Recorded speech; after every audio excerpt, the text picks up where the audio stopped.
Welcome back, Nick Lenz, Comic Corner Classics, that's non-classic. This is episode number 998 and Doubleshot number 892. Two episodes after this will be the 1000th episode, which I may get a chance to say, if not tomorrow. Yep. This one I got one DC trade, one Marvel trade. First up it is New Suicide Squad, Volume 2, Monsters. This is written by Sean Ryan, collecting issues New Suicide Squad issues 9 through 12, the annual, and the sneak preview. Yes. The story for this one is this. The Suicide Squad are sent on a mission to kill a rogue cell of the League of Assassins. Yes. When the story came out a few years ago, there was on comparisons the fact the League of Assassins, this group, was written to be the DC version of the Taliban. I have no idea where the heck that the people got the theories when it comes to that, because of dumb religious beliefs, and the fact that the bomb can solve everything. Of course, the lineup for this group, this storyline is this. Basically, the main team, which goes undercover, is made up of Black Manta, Deadshot, and Captain Boomerang. My guess is the reason why Sean Ryan threw in Black Manta here, well, at least in this series, because he likes the character, and probably also because the writers of Aquaman have nothing planned for him. Not at that point, anyways. Now, of course, he was featured a lot in Aquaman recently, after he'd not been featured in Aquaman since Storm of Atlantis. Actually, I think the last time he was featured prior to the most recent storyline was, I think, in the pages of the other storyline. He was also the main villain of the other series. Now, their backup team is comprised of this: Harley Quinn, the Daniel West Reverse Flash, and the Parasite. Yes, this, of course, is the third Parasite. Yeah, and he only appears in this one storyline. I don't think he appears in the last arc of this series, of this particular, before it gets relaunched on the Rebirth. He doesn't appear in the next arc. Nope. I know Reverse Flash does. As a matter of fact, what happens in here is actually referenced several times, mostly in Flash and Teen Titans. Well, in the Rebirth stuff, because what happens with Danny West in here? Yeah, they go undercover, and we have a torture scene in here. Characters getting tortured. Like, where have I seen this before when it comes to Suicide Squad? Oh yes, the start of this era, this run. We have opening scene of freaking suicide. At least Sean Ryan basically was more decent enough not to open the comic with a torture scene. Yes, you got to prop for Sean Ryan for doing it. Even he realized, though, I'm sure when he probably read that issue, he probably thought, yeah, okay, I'm going to probably do this in the issue, but I'm not going to have the issue open with this nonsense. This is utter garbage to open up with a torture scene. Happens in the middle of the comic, but yeah, look up, it's brief, not like 5 pages. It only lasts about 2 pages, thank God. And they get initiated, and of course, Deadshot spends the whole story without his mask on. Even Black Manta does the same thing too. He spends the whole story without his mask on too. Of course, well, Captain Boomerang doesn't have one. And of course, well, when they show they got the guy's lab later, apparently he got his hands on Venom. No, not the symbiote from Marvel Comics. The drug Bane uses to make himself beefy. Yeah, as for how in the world this cell got their hands on this stuff, never explained. Yeah, at one point we have Black Manta, who actually is more sympathetic to her cause, later kills her leader and shoves a good bunch of tanks of Bane. Well, Venom. And he gets beefy, and I don't think this character appears like him. At fixed stage, he apparently is planning something for the Suicide Squad. And of course, the storyline, well, at one point he revealed they have a bomb. Bomb's about to go off, and Verse says, hey, I can basically run to the ocean. And he runs to the ocean, he gets knocked off, and it's implied he died. Here's the thing. They have never confirmed the man's death. They have actually stated that he has died, especially in the pages of Flash. But here's kind of the dumb thing about this. They never show his body. He just falls in the ocean. Does anybody find him? Nope. As a matter of fact, Williamson has done nothing with this Reverse Flash at all. I mean, I do appreciate that Sean Ryan made references to the stuff that this Reverse Flash did in his arc for Flash. This was the second to last arc published under the original writers of New 52 Flash, well, the post-Flashpoint version of Flash, basically New 52 era for the Flash, Francis Smith, but Brian Bucciolato, they introduced this particular Reverse Flash. Also, there's something I gotta talk about here. One more thing before I continue. Yeah, on the back of this particular trade, it's implied the Joker might show up in this series. Yeah, this cover's a lie. When I saw this, I'm like, I know for a fact Joker does appear in the story. As for why DC put this is a variant cover, believe it or not. Yes, a variant cover featuring the Joker. This is a lie. Joker does not appear in this storyline at all. Harley Quinn does. Not frickin' Joker. Yeah, if you're wondering what the Reverse Flash looks like, yeah, let me show him here.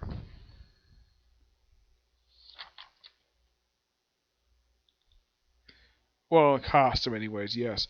Also, for some reason, the artist draws Captain Boomerang look really old. I mean, Deadshot looks pretty decent. So does Black Manta. The artist for these issues is Felipe Bronze, and the color is by Blonde.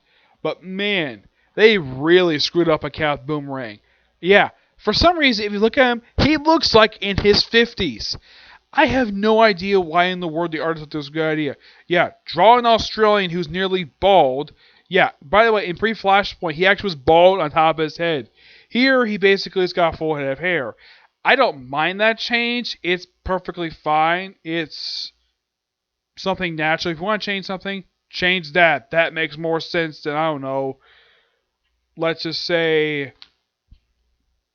Okay, here's what technically... Let's give a good shot for Reverse Flash, what the heck he looks like. Yeah, here is the Daniel West Reverse Flash. Yeah, this guy is somewhat evil. Yeah, from what I remember reading about him.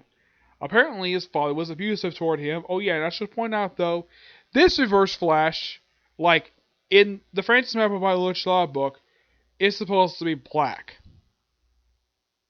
Apparently, I'm not sure why this is. And this is by far never been explained when it comes to the artwork for this book. Yes. You see, Daniel West, who was later retconned to be Wally West's father, is supposed to be black. Take a good look at Reverse Flash. He looks like he's freaking white. It's like the colorist did not get any notes from Francis Mappa and Brian Bucciolato because this guy is supposed to be black and yet here he looks white. No idea why this is. It's a minor pet peeve when it comes to this particular storyline. Yes. And also, implying the death of the Reverse Flash really doesn't really go anyplace. As a matter of fact, he's not even referenced after this storyline. It's like, oh, he's dead. Oh, here's another good look at the Reverse Flash. I mean, look at this okay costume. Look up, this is not Hunter's Zolomon or the original Reverse Flash, the awesome Eobard Thawne. This, okay, it's an okay costume. Yeah. Oh yeah, in case you're wondering, does in fact Black Manta use his laser beams in this comic? Once. The whole time. He barely uses the damn thing. Yes. Let me show you what happens with Reverse Flash. Okay, he takes a bomb out to the ocean. He runs out. And here's the thing. Look at him, okay? The bomb goes off, and it's implied here he died. Okay? And they apparently write it off the man died. Despite the fact nobody has ever followed up with this. I have wondered about this particular thing for, I don't know, I think it's been about 5 years since the storyline came out. Yeah, it's more like 4 years. Yeah, for 4 years I have been wondering, is in fact Daniel West dead? They say he's dead, but here's kind of the thing. The way it looked like for that explosion, it could have looked like he could have survived. But apparently, no writer DC wants to follow up with this. Nope, nobody does. Let's just write out the fact that Daniel West is dead, despite the fact that we clearly could see, by the way the ending was written, that he could be alive. Nope. Let's just imply he's dead, despite the fact we don't have a freaking dead body to prove it. I mean, did his head get blown off? Nope. He just fell in the ocean. Could easily survive that. Anybody can survive that. But no, let's write out the Reverse Flash as being dead, probably because nobody at DC liked this Reverse Flash, because they really want to bring back Eobard Thawne, despite the fact this guy didn't really have a good backstory. At least with a good Flash, Reverse Flash, and he was a damn good fighter. I would have kept him on, but it was odd though when they added him to the team, because when I first heard about this, I'm like, really? The Reverse Flash? I also heard something that apparently Black Hams was part of this lineup. I'm going to give this book a 8.5 out of 10. Final thoughts on this run. Okay, this one is really good, and here's kind of the weird thing about this particular run. Okay, despite the fact Sean Ryan is listed as the only writer for this run, he didn't write all 22 issues. He actually skipped 5 issues. Yes, he left the book after issue 16, and then Tim Silley took over for 5 issues. No idea why. He just did. And then Sean Ryan came back for the final issue of this run. No idea why. Maybe because he started the run, let's just have him take over it. The lineup, of course, was pretty somewhat consistent. I mean, the only people who was part of this lineup throughout the whole entire run, heck, they had Deathstroke part of this lineup, because I remember when this line was first announced, because it was Deadshot, Deathstroke, Harley Quinn, Joker's daughter, and Captain Boomerang, along with Black Manta. Deathstroke is supposed to be the lead of the team. He joins the team with issue 1, and he leaves at the end of the first issue. Yeah. It's almost like Sean Ryan did not want anything to do with Deadshot at all. Nope. He wanted nothing to do with him. He just basically threw him in for 1 issue and have him quit. Also, let's throw in a character that apparently nobody cares about, Joker's daughter. A character is created by Ann Nocenti, and apparently almost nobody at DC had any idea what to do with this character. It's like, Ann Nocenti created her, but she did nothing with her. The only writers that gave a damn about this character was Marjorie Bennett and Scott Lobdell. Yeah, these two are the only ones who actually give a damn about this character.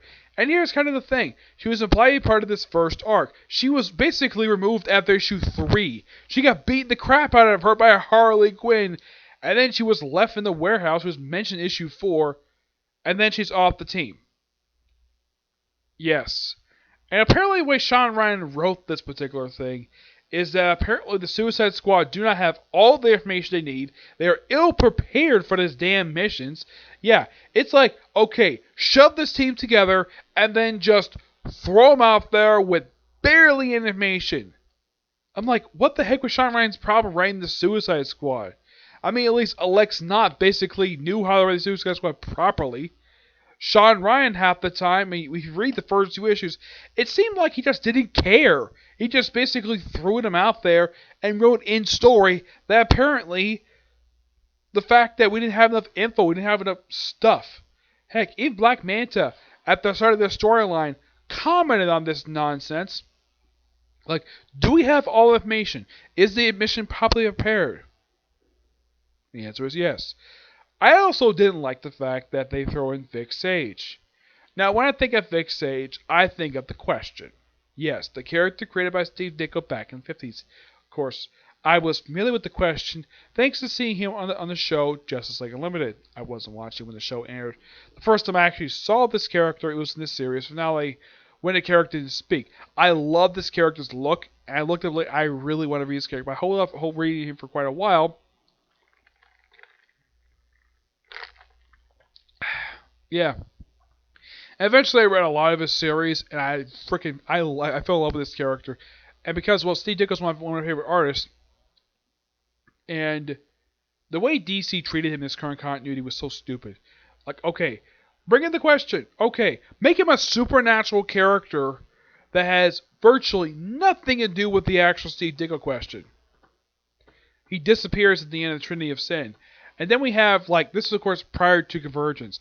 After Convergence, well, before Convergence, in this series we have a Vic Sage. Nothing is known about this guy aside from the fact he's a freaking bureaucrat, knows nothing about the Suicide Squad, doesn't give a damn about them at all. Look up issue 16, basically he's gone. It's kind of like what they did with that stupid character from Batman Eternal. Like, I could not stand this character, and the fact that it was kind of dumb, the fact that they have arrested off panel, mind you. Yeah, at least that Vic Sage got arrested on panel. Yeah, I'm not sure why Sean Ryan brought him in the damn series. It's particularly very stupid. Yeah, but in the case of the final thoughts of this whole era for the Suicide Squad, despite the fact I haven't really reviewed the Katana miniseries yet, but that's something else. But in the case of what they see for the action series itself, both with the first Flying 152 era and this book, like, Adam Glass had some idea what he was doing, but I think anybody can agree it was a humongous mistake for him opening up with a freaking torture scene. That was a terrible idea. It wasn't until the very end when he finally left the book. The book has some good direction under Les Knott. He did a great job with the book. Matt Knott even a good job with the book too. Sean Ryan, on the other hand, like,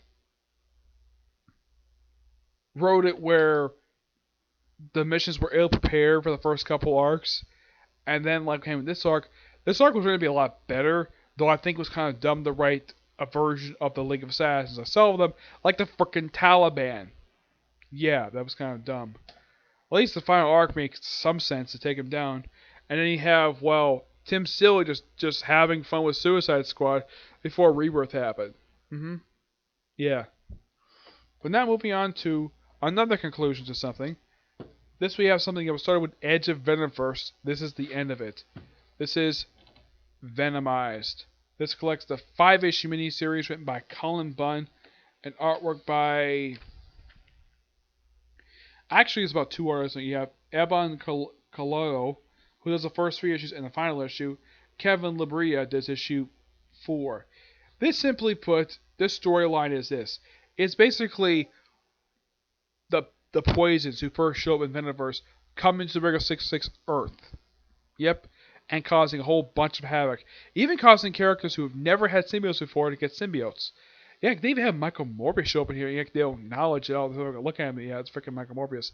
Heck, this even happens too. Spider-Man gets a symbiote. Yep, he gets a freaking symbiote.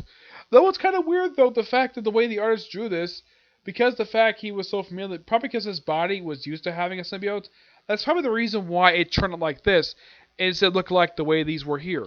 They also had Thrill Killer. She appeared in here too. My only guess is the reason why that Colin Bunn basically is using this character whenever he pops up, whenever she does any sci-fi books, because he created her. That's the only reason why I can think of. He created her with CM Punk. Yeah. And of course, we also have this taking place before the end of Jane Foster's time as Thor. This particular mini event is so fun. It's exciting. It's interesting. I freaking love it. Yeah. We even have Eddie Brock working with... This, of course, also implied that it takes place after the events of Venom Inc. Because that's when Flash Thompson became Anti-Venom. And, of course, basically, he does the whole salute thing. It's like, really? Why is he here? Despite the fact when Eddie Coase wrote Eddie Brock, he actually wrote Eddie Brock to have a lot of respect for Flash Thompson. Apparently, Colin Bunn and apparently Mike Costa wrote Eddie Brock Venom to be don't give a damn about Flash Thompson at all. And it seems that though we have the habits where almost every single character gets a symbiote. I mean, yeah, everybody. Except, of course, Kitty Pryde. But this goes everywhere. And look how this is contained in this one miniseries.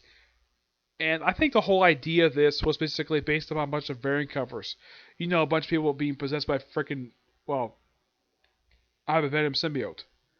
But I consider this to be pure fun and just an enjoyable miniseries and a small little mini event. It didn't come out that long ago. I think it came out just a couple years ago, I think it was. I'm trying to look here, but I can barely tell because of the fact this is so in blue paper. Oh, this came out just last year. So yeah, a very recent miniseries. My only slight problem with this miniseries is apparently the artist did not know what the heck Captain America's costume was look like this period of time, because Steve Rogers' outfit looks completely different if you've seen other books. He has more of his more modern take, and the look he had, I think it was, I think off the top of my head, like, yeah. For some reason, they haven't drawn like in the Jack Kirby outfit. Yeah, instead look like basically what he does from the movies, the way he normally is drawn. Yeah, I'm not sure why he's drawn like this for, but it's a bit odd. hmm One thing I did notice though with this miniseries, even after look at it again, apparently Vision is the only one who never got a symbiote. Almost everybody else did. Heck, even Miss Marvel, and they even went after, believe it or not, Kaiju Kid, another character that Colin Bunn created for the event Monsters Unleashed. Yeah, it's like, okay, let's have Colin Bunn throw everybody he created except for frickin' Mania. Yeah, she's the only one I can think of who does not make a appearance in this book. Probably because, well, he probably is upset with Mike Costa getting rid of that symbiote. He had the kid, he destroyed that symbiote. Yeah, I think the reason, that's my theory of the reason why she doesn't show up in this event, is because he's probably mad at Mike Costa for destroying that. I think it was either him or Dan Slott who destroyed the miniseries. I think she's overall by far the only major character I can think of who's a creation of Colin Bunn who does not appear in this book at all. Also, no Deadpool. I'm like, yeah, I was reading this. I was like reading yesterday. I was reading this. I'm like, where the heck is Deadpool in all this? Especially since Colin Bunn loves writing Deadpool. He wrote a whole bunch of miniseries featuring Deadpool. No Deadpool. Which I'm like, that's weird. Why the heck would Colin Bunn write a miniseries and not feature freaking Deadpool? He loves Deadpool. Maybe he just didn't feel like it, but it was something that was seen possessed for the symbiote again. That would have been fun. But this is overall, in my opinion, a great miniseries. And I'm going to give this book roughly a 9.5 out of 10. It's really, really good. And it does what events should. I mean, the thing about this particular miniseries, it's self-contained. It doesn't spread out to the entire Marvel Universe. There's no tie-ins. And all this miniseries is the conclusion of something that Colin Bunn started with Venomverse. That's where it started. This is the part 3 of this trilogy of stories. And this is the end of that, but it's a great end to the story. And of course, Main Villain is killed at the end. I think he's killed by, it's not Fly. I think Eddie Brock kills him. Yeah, but I don't think Hideo's have a problem with that.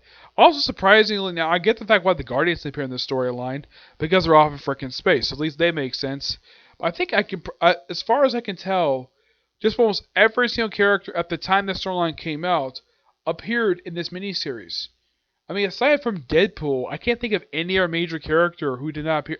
Actually, well, I was thinking maybe the Punisher, but he did. Yeah, the Punisher does appear in this series, and he's possessed by a Venom symbiote, but for some reason, the way they have drawn, it's like they have him drawn like the 2099 Punisher. I have no idea why in the world this is. It's particularly a little bizarre. It's like, okay, let's the Punisher possessed by a Venom symbiote, and let's have the symbiote basically make him look like the 2099 Punisher for some reason. I have no idea why this is. It's a little odd the fact he did this.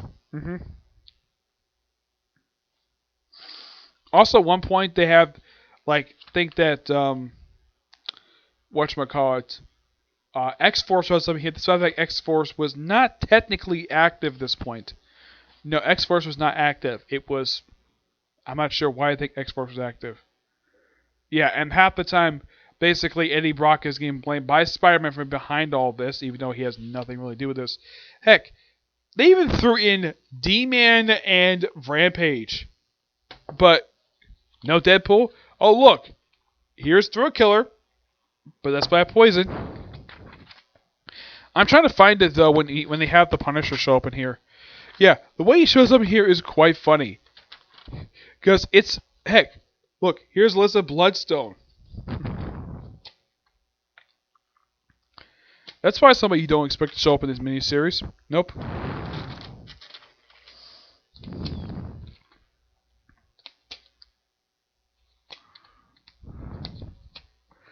I'm trying to find him. I know he shows up in here. I just gotta find him here.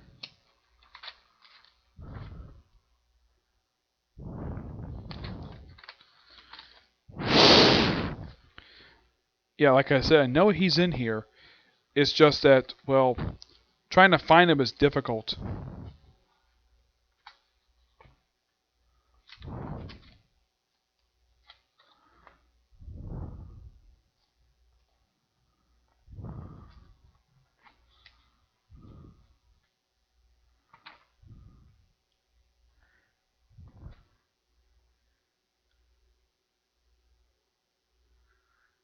Yeah, I think this is supposed to be the Punisher, but I can't really tell. But yeah, that's who I think is the Punisher.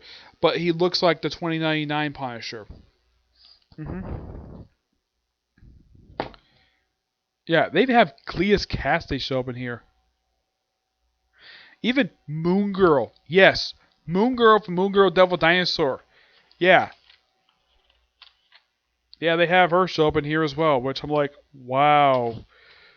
Okay, let's do a character who thinks she's the world's smartest person, even though it belongs to Lee Richards. Yep. Yeah. Also, at one point, believe it or not, she had a Cree confess to her. A Cree little boy confessed to her that he was in love with her, despite the fact she's a 9-year-old girl. Yep. A Cree little boy. Oh yeah, we even have Dr. Drew show up in here. I think it's supposed to be an ultimate version of Dr. Drew. Yeah, but that's it when it comes to that particular thing. But absolute fun miniseries. I love it, and it draws an end to the story that Colin started with Venomverse. Yes, it did pretty much have it where it left open ended basically to open for a sequel, but at least it was a good story. I love Venomverse. It just basically, even though all basically it is, it's loosely inspired by Spider Verse, but it's an ultimate version of Spider Man. It's Ultimate Venoms, including Cleus Cassidy. His inclusion here is a little bizarre. Yeah, but in case you're wondering why he's like this, why is he strapped like this? Because prior to this, his last known appearance was, believe it or not, at the top of my head, I think it was in the pages of his own ongoing series, which ended a few years ago. That's the only thing I could think of that was his last known appearance, because I didn't think he appeared in any other book. Yeah, not much else to say about these two books, but really, really good. Okay? Well, this book is good. This book is okay. Alright, so that's it for this particular review. Stay tuned for my other reviews. Hopefully I get time to do tonight. Not probably do tomorrow. Next we'll probably do really soon because I'm doing a review of the two shorts of for my next case closed video, which I'm doing next, which I'm going to watch as soon as I finish watching this video. Review of Detective versus Woo. You'll get my thoughts on these two shorts soon, okay? Do this next few. Bye.